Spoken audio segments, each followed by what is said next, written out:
making quick work of the Lakers and Warriors behind the 23-year-old superstar. So SGA and Ant were the top 2 scorers in the NBA in the regular season.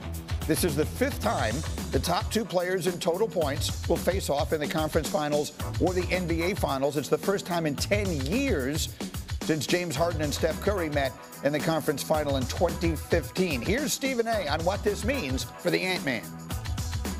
When you got a cat like Ant-Man potentially getting to the NBA finals, that changes it because that's the new blood you want to see. And so even though he said he wasn't interested in being a face, here's the bottom line. His game doesn't tell us that. His attitude on the basketball court doesn't tell us that. The combination of the two forces us to say we don't give a damn whether you want it or not. You gonna have it if you deliver. It's an interesting way of looking at it. On one side, you got Anthony Edwards, who has knocked off every great star in the NBA imaginable over the last couple of years, and I feel a need to say it again, is 26.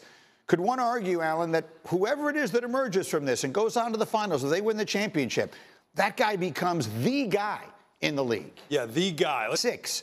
Could one argue, Alan, that whoever it is that emerges from this and goes on to the finals, or they win the championship, that guy becomes the guy in the league? Yeah, the guy. Let's not do the face of the league thing, though, because the face of the league thing is a whole other conversation that does. What does that mean?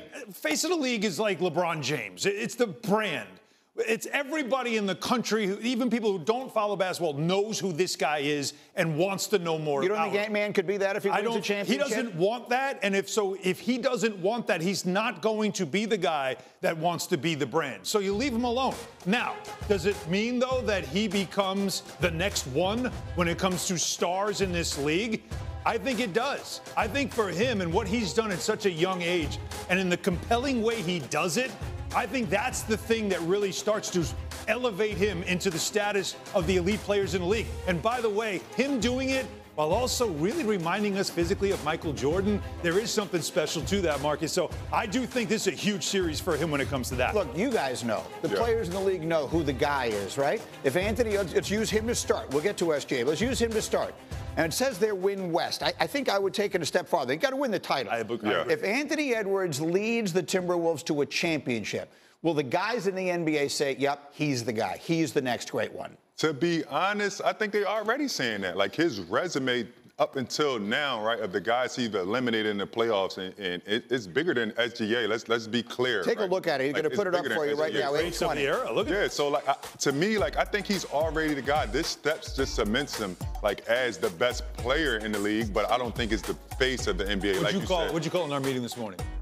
When I said that you have to be the leader of the new school, there you right? go. Like, I feel like he's the leader of new school, but it takes time to be the face of the league, right? Like, you have to be in a certain brand. Like you said, your brand has to be a certain place. You have to be in a certain I got to tell you, I feel like every time I watch a game, there's an Anthony Edwards commercial on, Mark. I mean, I feel like he is the brand we're talking about. He has everything you need to be. He has the charisma. He has the attitude. He has the swagger.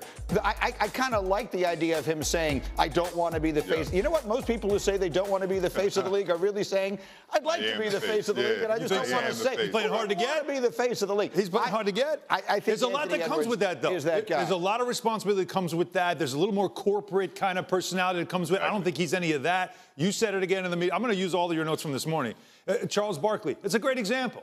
I am not a role model. Don't make me have to live a certain way just because you're holding me up to a standard I don't feel like living up to. I think Edwards is more like that than anything else. But here's the difference.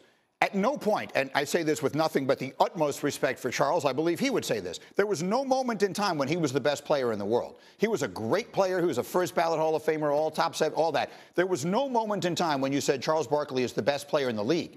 We might say that about Anthony Edwards real soon. I mean, I think it might be a reasonable thing to say right now. That's a big difference. It's definitely reasonable, right? But now you have the social media aspect, right, where the players can actually go out and say, listen, this is not my role. I'm 23. I'm going to be a young kid. I'm going to compete, and I'm going to live my life how I want to. I don't care about the glitz and the glam of the NBA saying, look, you are the face of the league. No, I'm not.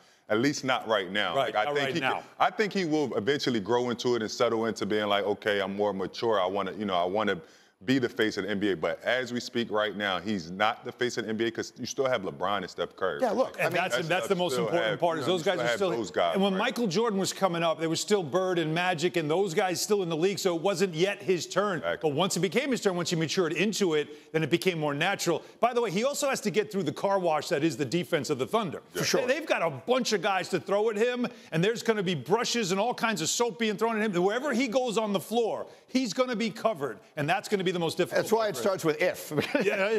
There's a really big if involved in all this. And yes, to put a ribbon on it, clearly, LeBron and Steph, it's still their league. But they are a combined 77 years old. It's time. It needs to be someone else's time soon. Meanwhile, let's do What's Your Number for Game 1 tonight. Again, you'll see it right here on ESPN. Minnesota at OKC. Allen, Anthony Edwards, how many points is he going to score in Game 1? 28. I'm looking at that number for him, just something under 30, but you're going to see if he's going to be aggressive early or is he going to be aggressive late to see what their defense is going to do against him in the first half. Marcus, SGA, Game 1 tonight. How many points? I got 24, and I think, that's no knock to him. He's been scoring the ball really well in the last 3 games, but I just think he gets his team involved early to kind of get their confidence going and just, be more of a facilitator and pick and choose his spots when he needs to score the ball. The rust thing will be interesting to watch tonight. Minnesota's been sitting a long time. Finally, Allen, tomorrow night, Knicks and Pacers at the Garden. Jalen Brunson, how many points will he score in Game 1? 25. I feel like for him, assists are the bigger number to watch in this game. They're going to pick him up three-quarter court. They're going to body him. They got 3 bodies to throw at him. Scoring for him is going to come when it matters most, but passing the basketball is going to be huge for him. Big Perk talking about it yesterday, loving what he sees from big body Brunson. He's the most clutch player in the postseason, leading all players with clutch points. Here's the thing about Big Body Brunson. Not only will he get it done at home in Madison Square Garden when it comes down to the fourth quarter, but damn it, he takes it on the road as well. And if I had to say anybody is the best player right now remaining in the postseason, it's Big Body Brunson, Mr. Jalen Brunson himself. So isn't that interesting? We just had a conversation about whether Anthony Edwards can make himself the best player in the league. Could SGA, who's going to be the MVP, if he wins a title, does he become the best player? You cover the Knicks day in, day out. Where does Jalen Brunson belong in this conversation? If you look at his numbers in the playoffs, they're right there with SGA. Right there. I mean, the numbers are the same. The efficiency, all of it's there. His clutch performances in this playoff so far has also elevated him to his status. I would rather recognize him as one of the best winners right now you have in the NBA. Not just for what he's done in the playoffs. His playoff record since he's joined the Knicks is really good when you consider Knick history. But if you also consider Knick history, you got to say this. This guy shows up, brings a winning culture. Him, Tom Thibodeau, Leon Rose, they bring a winning culture to a franchise that has gone years trying to establish one, and they never could. So to me, he is at the epicenter of winning. And isn't that, Marcus, come on, one of the best compliments you can give an NBA player is the guy's a winner. I don't know how to quantify Jalen Brunson. Like, no one is sitting, he's brilliant. He is as effective, as vital a part of winning as any of the superstars we talk about. And yet, if you say to me, is he on the level with a guy like Anthony Edwards? It's very hard for me to put him there, but I'm not exactly sure why. What are the right things to say about Jalen Brunson? Man, he's a winner, and I have to go back to that. Like, I think just because of his size and the things that he's done is, like, very impressive, right? Like that has to get him up there to, being in that conversation. But, like, when you say best player, it has to be factored around the team, right? Like, he has the guys he played with in college. He has Cat, like, it's kind of like molded around him, right? Then you talk about a guy like SGA that went to Oklahoma